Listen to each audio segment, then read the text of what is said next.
¿Entregas por las buenas o te entregas por las malas? A ver, esa mujer está embarazada y ese güey la va a madrear.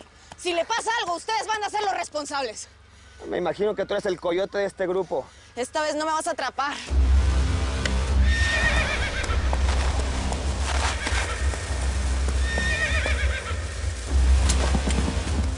¡Vicente, corre, por favor, ya! ¡Ando!